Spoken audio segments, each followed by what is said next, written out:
Close your eyes. Imagine you are standing on a muddy street in London. The year is 1441.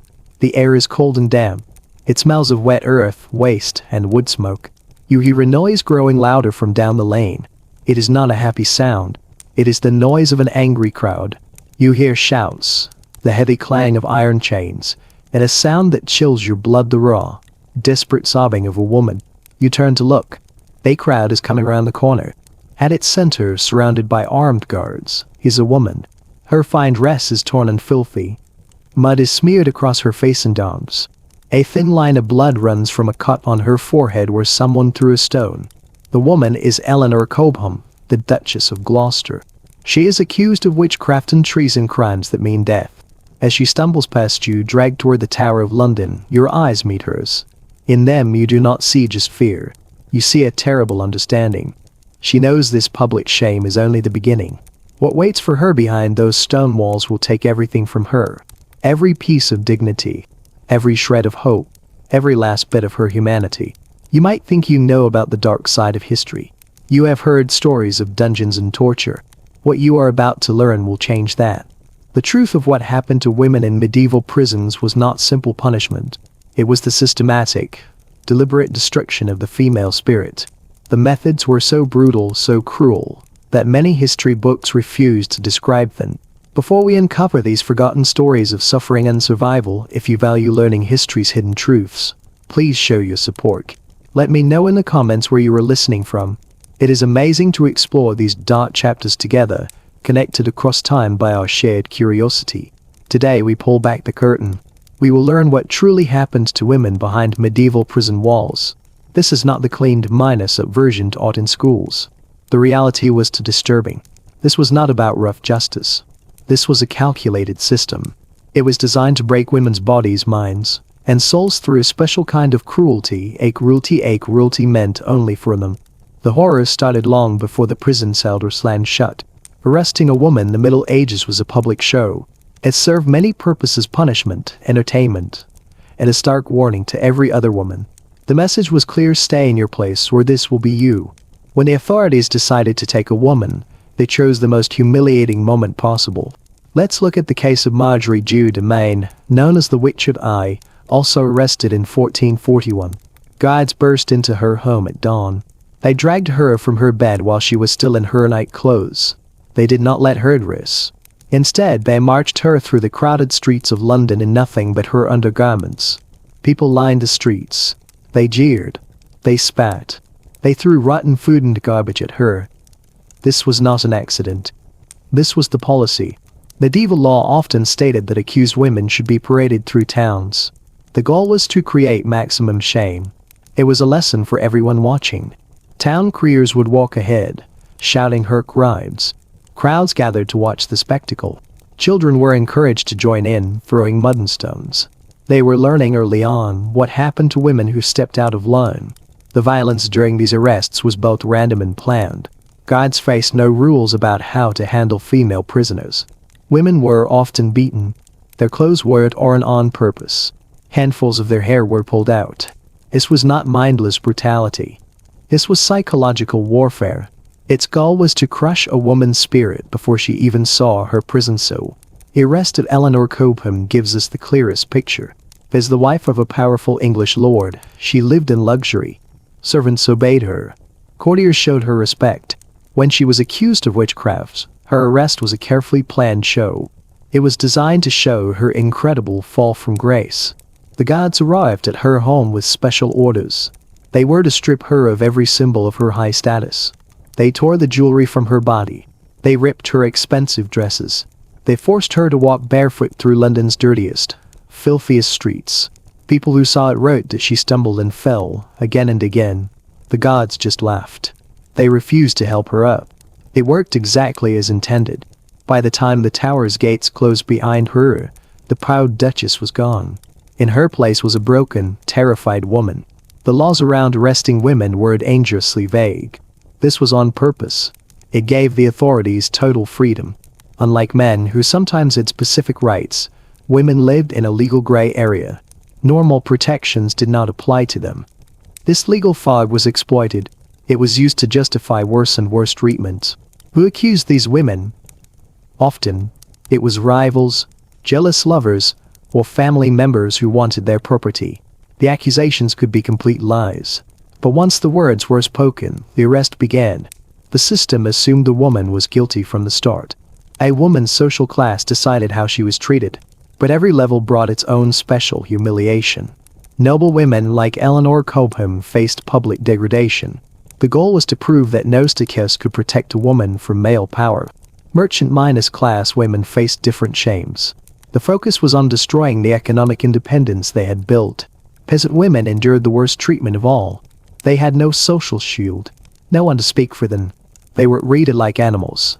The intake process at the prison was designed to finish the job of dehumanization. For new female prisoners, it started with something called an examination. In truth, it was systematic humiliation disguised as a security check. Women were forced to remove all their clothing. Male guards would then conduct invasive searches. These had little to do with finding weapons. They were about power, control, and shame. These searches were done in front of other prisoners and guards. The humiliation was the point. Women were made to stand in degrading positions. Guards made crude jokes. They whispered threats about what would happen if the women did not cooperate. The psychological message was simple: your body does not belong to you anymore. It belongs to us. We will do with it as we please. Next came head shaving. This ritual was meant to destroy feminine identity. Guards used dull blades to hack off a woman's hair. They often cut the scalp in the process. This was not about hygiene or preventing lice. Hair was considered a woman's crowning glory. It was her main symbol of beauty and femininity. Cutting it off was a symbolic act. It was designed to make a woman feel less than human. The clothing given out after intake added to the shame. Women got rough sackcloth dresses. The garments were deliberately the wrong size, too big or too small. This made the women look and feel awkward and undignified. These clothes had another purpose. They were designed to give guards easy access. This made further abuse simpler. But perhaps the most devastating part of intake was psychological. It forced women to help in their own degradation. Guards made prisoners thank them for the terrible treatment. Women had to express gratitude for being allowed to live. They had to beg for basic things like water or a place to sleep. This forced thank you created a terrible conflict in the mind. It helped break down psychological resistance.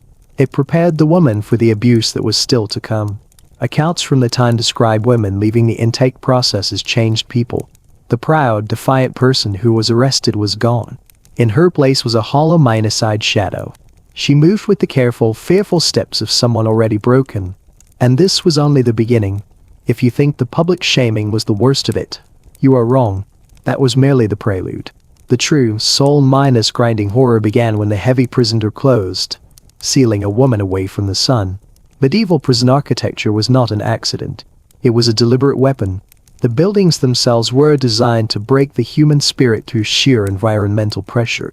Every stone, every bar, every dark corner was part of the punishment. Let us walk through the Tower of London, where Eleanor Cobham was held.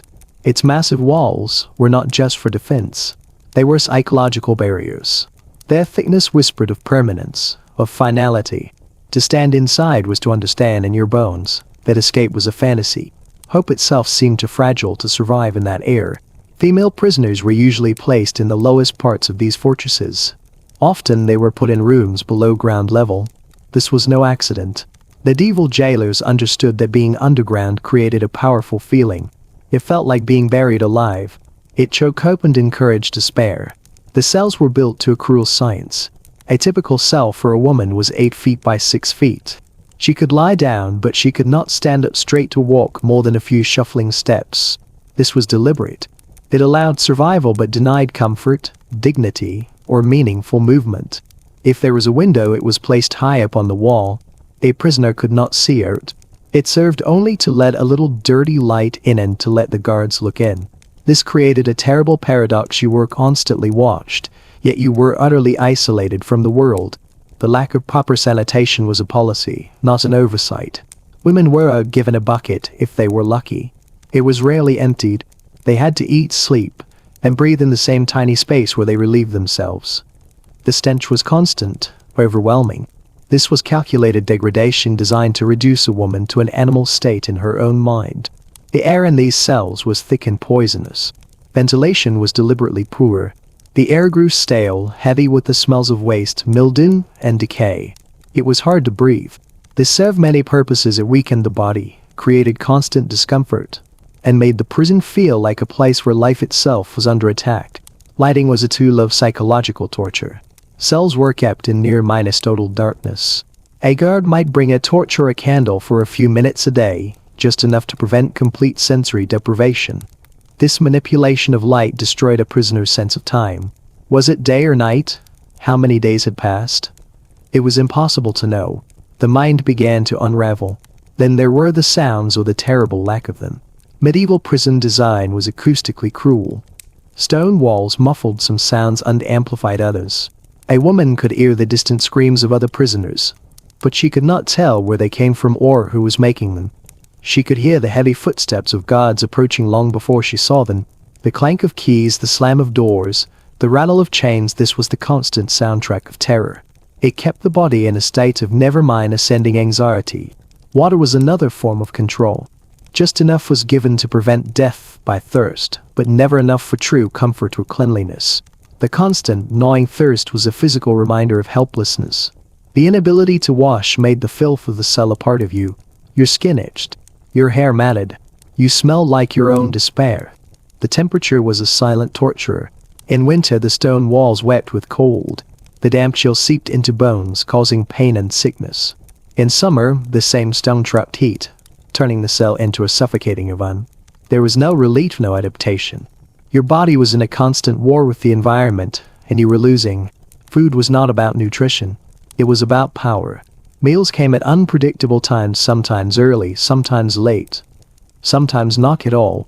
This created a deep, primal anxiety. Your survival depended on the whims of your jailers. You were kept perpetually off minus balance, focused on your next scrap of bread instead of thoughts of resistance or escape. The prisons were allowed to rot. While parts of a castle might be maintained, the women's quarters were often left to crumble. Walls cracked. Floors grew soft with rot. Falling debris was a constant danger. This sent a clear message: your life is worth less than the cost of a repair. All of this was carefully recorded. Prison administrators kept detailed logs. They noted which cell designs broke prisoners fastest. They tracked which conditions led to madness or death. This data was not used to improve conditions. It was used to make future prisons even more efficient at destroying the human spirit. But to understand the full horror, we must look beyond famous places like the Tower. We must enter the common city prisons, like London's Newgate. Here, women were not kept in individual cells. They were thrown into underground pits, old storage cellars for grain or wine. These spaces had no windows, no fresh air, no drainage. Women were packed into these holes like cargo. A room 12 feet by 8 feet might hold 15 to 20 prisoners. It was impossible for all of them to lie down at once. They slept in shifts, some standing against the slimy walls while others tried to rest on a floor covered in human waste, rotting straw, and sometimes the bodies of those who had died days before. The air in these chambers was so thick and toxic that new prisoners often fainted within minutes. It was a mix of ammonia from urine, the sweet minus rot smell of decay, and the sour odor of unwashed, diseased bodies. Breathing felt like drowning. Respiratory infections were a death sentence. And then came the most calculated cruelty of all, mixing the populations. Medieval jailers often threw female prisoners in with violent male criminals. They claimed it was due to lack of space. Records show it was a deliberate policy. It was an extra punishment for women who had dared to defy the proper place. This created a nightmare. Stronger male prisoners claimed women as property. Guards not only allowed this, they often sold access to specific women. A female prisoner had no protection, no recourse. Any protest was met with more violence. Her body became currency in the prison's economy. This was the world she entered. A world of stone, stench, darkness, and constant fret. The architecture was the first torturer, and it never slept. The daily life of an imprisoned woman was a slow, calculated process of destruction. Every basic human need, food, water, safety, was twisted into a tool for control, a source of profit, or a means of breaking her spirit further. Survival was not a right, it was a transaction. and the currency was her dignity. Food was the primary weapon. The official ration for a female prisoner was meager 1 pound of bread and 1 pint of water per day. In reality, even this starvation diet was a lie. What arrived was oft unmoldy bread, crawling with weevils, or thin gruel made from rotten grain. The delivery was unpredictable, sometimes skipped for days to maximize desperation. This engineered scarcity had a purpose. It turned women against each other. In the overcrowded pits, the strong stole from the weak. The cunning hoarded scraps. Guards would watch and even place bets on who would last the longest. The system deliberately destroyed any sense of solidarity. It taught a brutal lesson: no one every crumb is a war. Water was no better. What little was provided was often drawn from contaminated wells near waste pits. Drinking it brought on waves of dysentery, cramping, fever, and a bloody, debilitating weakness. Thirst became a constant torment, but every sip was a gamble with poison. For those with families on the outside, a more sinister economy opened up. Nothing was free. A clean bucket of water, a piece of unspoiled cheese, a threadbare blanket, all had a price. Guards operated a thriving black market, charging exorbitant fees for necessities. A family could bankrupt itself trying to keep a daughter or wife alive, only to find the demands never ended.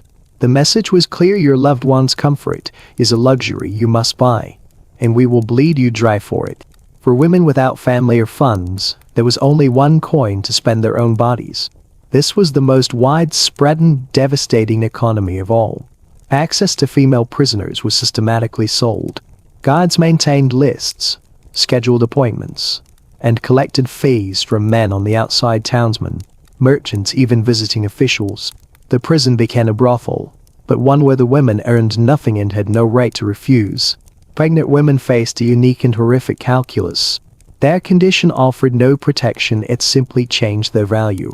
Some were shackled more heavily, seen as flight risks driven by maternal instinct. Others became commodities in a different market. A child born in prison was not the mother's. It was property of the state or the prison keeper.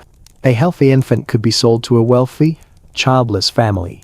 A pregnant prisoner was thus an investment, kept alive just long enough to deliver a valuable product. Childbirth itself was an ordeal of unimaginable squalor. It happened on the filthy floor of the common cellar pit, with no clean linens, no midwife, no mercy. Many mothers died of infection. Many newborns died within hours.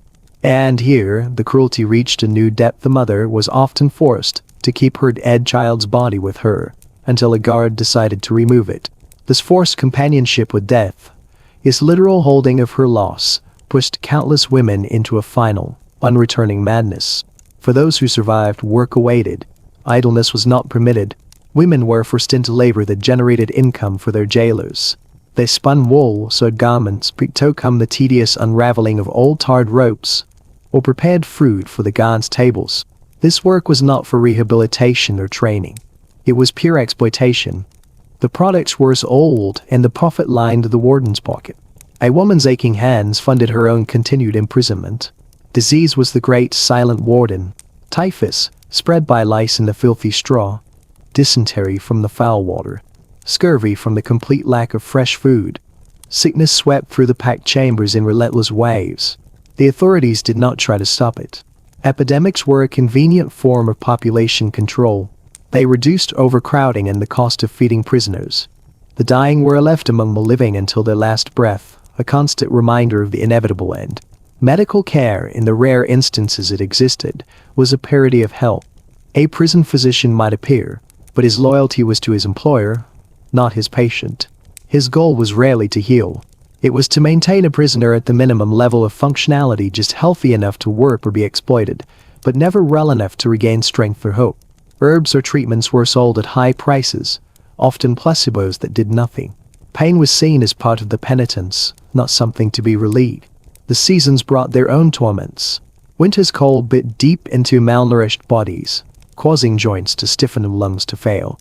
In summer, the stagnant air in the underground pits became a fetid of unbreathing flies and fever. There was no adaptation, no provision.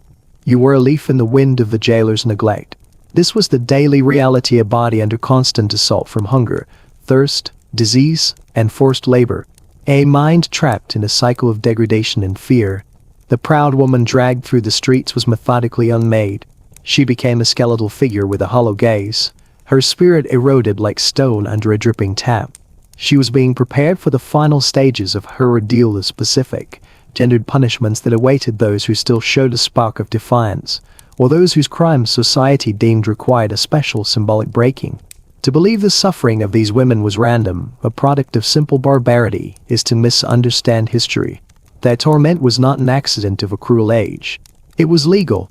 It was authorized, systematized, and enforced by a framework of laws and customs specifically designed to control women. The prison walls were built not just of stone, but of parchment and precedent. Medieval law saw all women as a different category of being from men. A married woman had no independent legal identity under the doctrine of see overture. She was her husband's property. He could authorize her imprisonment without her consent. An unmarried or widowed woman existed in a dangerous limbo. She had more legal independence, but far less social protection, making her an easy target. The crimes that could land a woman in prison revealed society's true obsession controlling female behavior, not preventing harm. A woman could be jailed for adultery while her male partner walked free. She could be imprisoned for scolding, speaking too much or too sharply, for gossiping, for not attending church, or for showing insufficient deference to male authority. The crime was often not an action but an attitude. Witchcraft accusations formed the perfect legal trap. While men could be accused, the vast majority caught in this net were women. The legal procedures for witchcraft were uniquely stacked against them. Evidence standards collapsed. Hearsay, rumors from enemies, or the testimony of a jealous neighbor became enough to arrest. A confession, often extracted under torture that was illegal for other crimes, was considered the ultimate proof. In court, a woman's word was worth less than a man's. Her testimony was considered inherently unreliable. This meant she could scarcely defend herself against accusations, nor credibly report abuses by her jailers. The words of her male accusers, however, were given automatic weight. The system was deaf to her voice by design. Property laws created a vicious incentive. A woman who inherited land or wealth from a father or deceased husband was a target. A fabricated charge could see her imprisoned, and her property seized to pay for her own upkeep and legal costs. Imprisonment became a tool for theft. There was no escape through bail. Bail amounts for women were set prohibitively high, based on the belief they were flight risks. More crucially, the money was controlled by the very male relatives who may have accused her in the first place. Inside the courtroom, the spectacle continued. A female defendant was often forced to stand alone before a panel of male judges. She could speak only when spoken to. The proceedings were less about discovering truth and more about performing her guilt. Sentencing reflected a stark double standard. Women received harsher punishments for the same crimes, as they were seen to have violated both human law and the natural law of feminine submission. Appeal was virtually impossible. Pardons were granted only if a woman could offer something of value to the powerful. The legal maze had no exit. This corrupt framework empowered every man in the chain of custody. Guards, wardens, and officials knew that the woman in their cell had no recourse. No one would believe her. No lawyer would help her. Her family was powerless or complicit. She was, in the eyes of the law, already nothing. This absolute power created a culture where abuse was not just tolerated, but expected to gain actual perk of the job. The law did not just send women to prison. It built the prison around them. It locked the door, threw away the key, and told the men inside that no one was listening to the screams. When prison life alone failed to break a woman's spirit, or when her alleged crime demanded a public lesson, the authorities moved to their next phase, gendered punishment. These were not generic torments, but spectacles meticulously designed to target a woman's identity, her sexuality, and her role in society. The goal was to make an example, to turn her body into a public billboard, broadcasting the price of female defiance. The most common stage was the town square, and the most common prop was the pillory or stocks. For a man, this meant having his head and hands locked in wood. For a woman, the humiliation was specifically tailored. Her clothing was often torn or cut to expose her body. She was positioned to invite not just mockery, but physical assault from the crowd. Guards would encourage people to throw more than rotten food, stones, mud, even excrement. Consider Agnes Hancock, imprisoned in 1468 for adultery. She was placed in the stocks in Canterbury's Market Square with her bodice ripped open and her skirts pinned up. The official reason was that her crime was of the flesh, so her punishment she reflected. For 3 days she endured this exposure while the crowd, egged on by gods, treated her as less than human. Next came public flogging. A woman would be stripped to the waist and tied to a whipping post. The location was always a place of maximum visibility: market squares, churchyards, festival grounds. The whipping was choreographed. The executioner's lashes were aimed to make her clothing fall away, gradually prolonging the shame. The crowd didn't just watch, they participated, shouting insults and encouragement. The line between justice and public entertainment vanished. Then there was the ducking stool, a punishment almost exclusively for women accused as scolds or nags. Tied to a chair at the end of a long pole, she was repeatedly plunged into a river or pond. The terror was in the uncertainty. Each dunking brought her closer to drowning. The operator decided when to stop. Many women died, their deaths recorded as accidents. It was a perfect metaphor: society silencing a troublesome woman by literally submerging her. For women of higher status, or those accused of heresy or witchcraft, the torture was more psychological. They faced invasive bodily examinations. Nail searchers, often clerics, would probe every inch of their skin, searching for the devil's mark, a blemish or insensitive spot said to prove a pact with Satan. This violation was framed as a spiritual duty. Resistance was proof of guilt, passive acceptance, a sign of repentance. The church's authority sanctified the assault. The case of Joan of Arc reveals this psychological warfare. Her captor's greatest weapon was the threat of the fire, but the threat of rape. They made it clear that if she abandoned her male soldiers' dress for women's clothing, she would be defenseless against the guards in her cell. They weaponized her femininity against her, forcing her to choose between her identity and her safety. For those convicted, execution itself was a final act of degradation. Burning at the stake for heresy or witchcraft was common for women. They were often stripped partially naked before being tied up, ostensibly to prevent hidden charms, but in reality to provide a final voyeuristic thrill for the crowd. The message endured beyond their death: this is what happens to women who think independently, who know too much, who defy. Other physical marks were permanent. Branding or mutilation targeted symbols of female beauty or fertility. A woman might be branded on the breast or cheek, making her an outcast, unmarriageable, a visible warning for life. Sometimes, her nose or ears were cut off, a permanent disfigurement, ensuring she would never again blend into respectable society. Perhaps the most chilling symbol was the scold's bridle, used on women accused of speaking out of turn. This iron mask locked around the head. A metal bit, sometimes spiked, pressed into the mouth, piercing the tongue if she tried to speak. She was then paraded through town. It was a perfect, brutal silencing device, paying for speech, a metal cage for a head that dared to think. Pregnant women found no mercy here either. Public punishments focused on their bellies, increasing the chance of miscarriage. If they gave birth before execution, they were often forced to watch their infant be killed first. The destruction was to be tangible, erasing her lineage and her future. These punishments were never private. They were community events announced in advance. Vendors sold food and drink. Parents brought children to watch and learn the hierarchy of power. The suffering woman was both the criminal and the main attraction in a festival of sanctioned cruelty. This theater of pain served its purpose well. It taught every watching woman a visceral lesson about the limits of her freedom. It translated abstract laws into screaming, tangible reality. And it ensured that even if a woman survived the prison, she would carry the scars, visible and invisible, forever, a living lesson to others.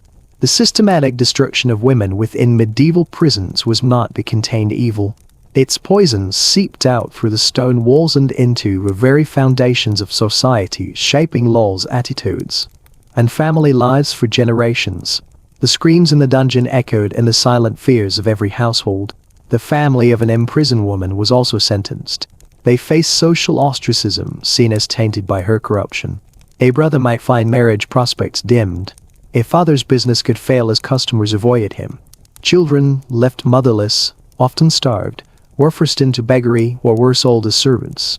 The punishment of one woman could unravel the safety net of an entire family, casting a long shadow of poverty and shame. The law itself grew more twisted. Legal precedents set in the brutal prosecutions of women, the lowered evidence, accepted torture, The denial of testimony began to infect the broader justice system.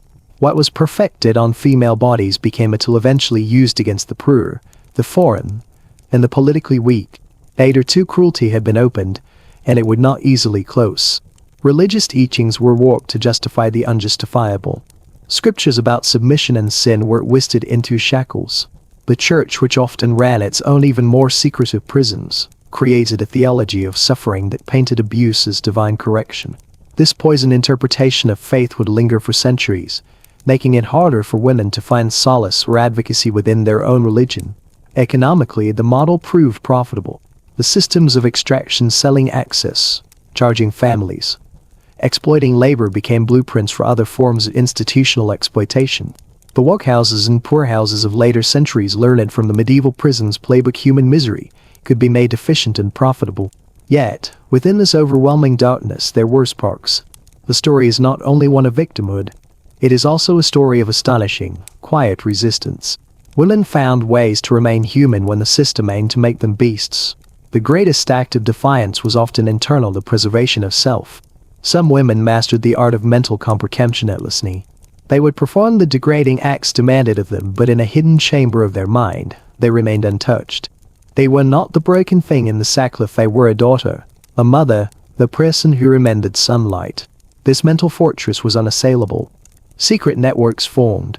In the crowded pits, women developed silent languages, a touch on the hand, a pattern of coughs. They shared scraps of food with the dying, hid the weak from the violent, and whispered stories of the outside world to keep memory alive.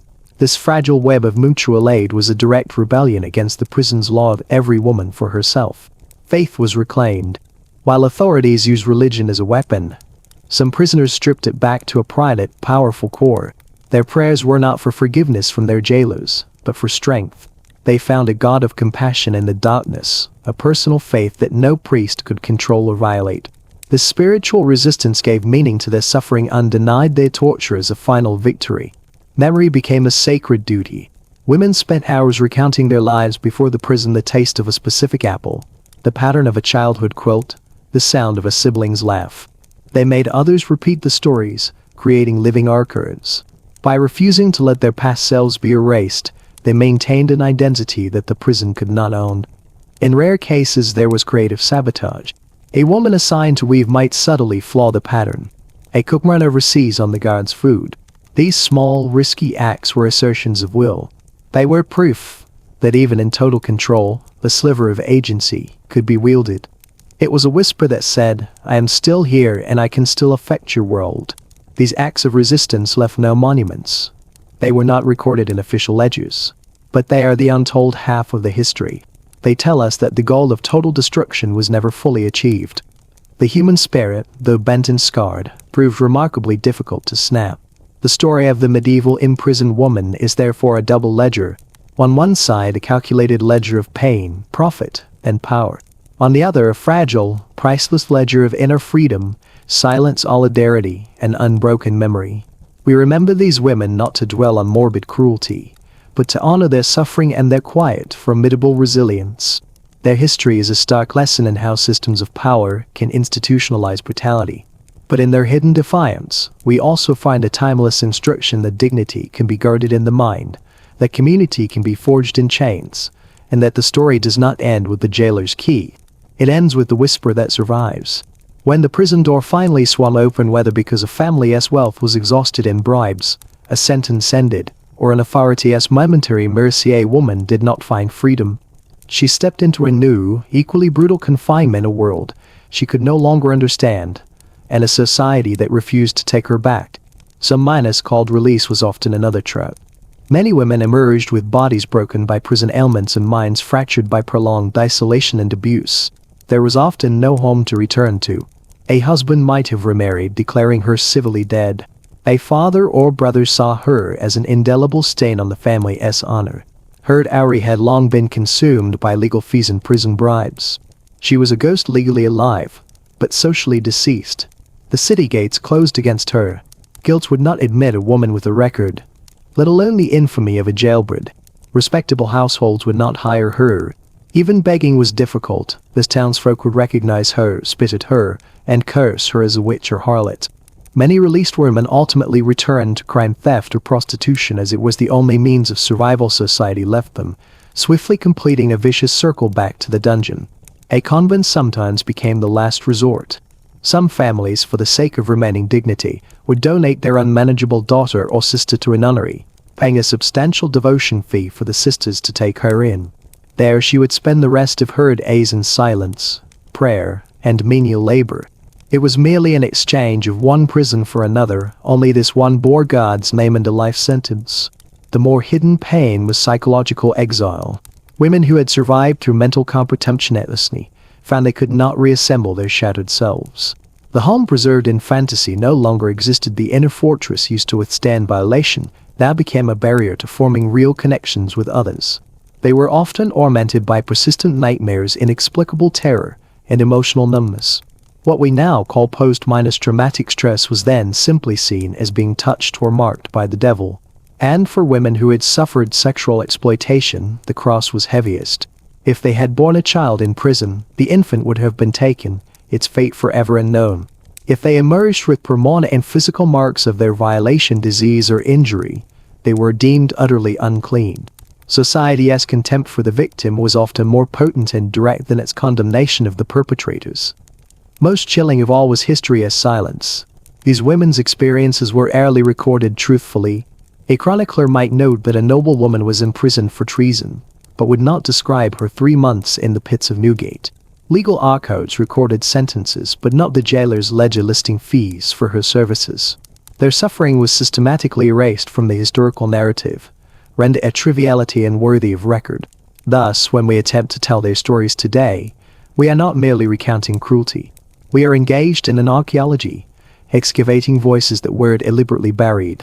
Every meticulous examination of prison diet rolls, altered wills, convent admission records, or municipal fine lists may piece together a fragment of a destroyed life. This legacy of silence has profound consequences. It has led to a distorted understanding of medieval justice, where one sees only the surface of legal codes, not the bloody reality beneath. It has rendered systemic violence against women seemingly invisible in history, as if for millennia women merely observed history, rather than being immersed in it through blood and pain. And yet, even in the desolation after release, faint glimmers of resilience persisted. Scant traces suggest a handful of women miraculously rebuilt lives. They might flee to a new town where they were unknown, surviving through humble, honest work. Some found other outcasts and formed unconventional families offering mutual support. In the rarest of instances, a literate woman might have written a secret account of her experience, hidden in a Bible's spine or under a floorboard, gambling that someone in the future would find it and understand. Their legacy, therefore, is dual. On one hand, it is a warning about how law can be twisted into an instrument of pain, and how a society can grow accustomed to the suffering of a portion of its people. On the other hand, it is fragile but irrefutable evidence of the human spirit's astonishing resilience, the will to survive and even regenerate, which, like weeds in stone cracks, stubbornly strains toward the light even after everything has been stripped away. History may have tried to bury them, but when we choose to listen for their faint echoes across the centuries, we give meaning to the unspoken agony and pay silent homage to that unyielding tenacity. Their story did not end when the prisoned or closed door opened. It finds its delayed resonance, the moment we choose to remember, to understand, and to tell it. Release meant only that the body left the stone walls. The true imprisonment, social ostracism, economic destitution, and spiritual exile became an invisible shackle, following these women to the grave and cursing generations yet unborn. The scar of an imprisoned woman was often etched into her family's bloodline. The children branded from birth, children born to women during incarceration, or after release in desperate circumstances, into the world bearing an original sin not their own. They were called dungeon seed tower brats, or witch minus spawn. Priests might hesitate during their baptism. Playmates would be snatched away by wary parents. They inherited not land or a trade, but their mother's inescapable shame. Boys struggled to find honest apprenticeships. Girls were deemed worthless for marriage. By punishing these innocent children, society continued to punish the mother it had already broken, ensuring her transgression echoed through time. Lost skills and erased knowledge. Many imprisoned women were not ignorant peasants. Among them were herbalists, midwives, master weavers, who ran small businesses, and even literate noble women. The prison system consumed not just their freedom, but severed threads of knowledge. A unique weaving pattern could vanish forever. An effective folk remedy was lost. A family's oral history stopped abruptly. This erasure of female knowledge and skill was a silent sterilization of society's cultural memory, a loss beyond any price. The price of mercy, the truth of religious refuge. The convent, that last refuge of mercy, held a more complex truth. After a substantial donation, a woman was accepted, but at the cost of renouncing her worldly identity and rights of inheritance. Within the convent walls, she was not a redeemed sister, but often a special penitent requiring perpetual atonement. Her labor was harder, her restrictions stricter, her place within the sisterhood the lowest. Her life's narrative was rewritten by the institution from a judicial victim to a willing bride of Christ. The religious house thus completed the final confiscation and alteration of her story. Different hells for different classes. Fate after release cruelly mirrored the class divisions of the world outside. The noblewoman, she might avoid public beggary, but could be confined to a remote wing of a familial estate, forgotten under silent watch. Her aim was scraped from family chronicles, her portrait removed from the gallery. Her very existence became a familial secret to be managed. The townswoman stripped of guild pretension and social credit, she oft unplummeted into the city's darkest corners. Some became intermediaries in black markets, surviving by the brutal rules learned in prison. Most withered quickly in the struggles of the slums. The peasant woman, her strip of land and cottage, were often seized by her labrador neighbors during her imprisonment. Returning, she found no place left for her. She became a vagrant, one of the masterless persons to be whipped from town to town, often completing a vicious circle by being imprisoned again for the crime of having nowhere to go.